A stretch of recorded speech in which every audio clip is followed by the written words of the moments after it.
युगानयुगांपासून या अंधाऱ्या काळोख्यात सूर्य पेरणाऱ्या धगधगत्या सूर्यपुत्रांनो, आमची हाडं उगाळून लावली तरी तुमची परतफेड होणार नाही.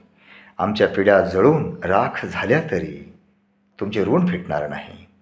नुसती लोटांगणे, सजावटे, अभिवादने, पुष्पहार, श्रद्धांजली, उद्घाटने, नुसत्या चर्चा, मोर्चा, शोकसभा, व्याख्याने, नुसत्या जयंत्या, पुण्यतिथ्या, महाप्रसाद, आरती ओवाळणे कशासाठी?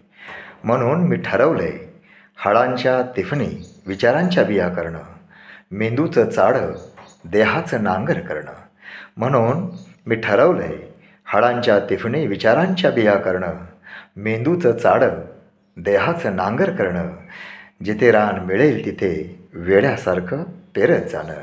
म्हणून मी ठरवलंय जिथे जिथे असेल अंधार तिथे तिथे ठिणग्या मशालींच्या सांडत जाणं, अखेर त्यांच्याच वाटेवरून चालत राहणं. स्फोट विस्फोट नुसता घटस्फोट विचारांचा, स्फोट विस्फोट नुसता घटस्फोट विचारांचा. घडत नाही कुठेच जागर महापुरुषांच्या आचरणांचा, घडत नाही कुठेच जागर महापुरुषांच्या आचरणाचा. युगानयुगांपासून या अंधाऱ्या काळोख्यात सूर्य पेरणाऱ्या धगधगत्या क्रांतिकारांनो, धगधगत्या क्रांतिकारांनो.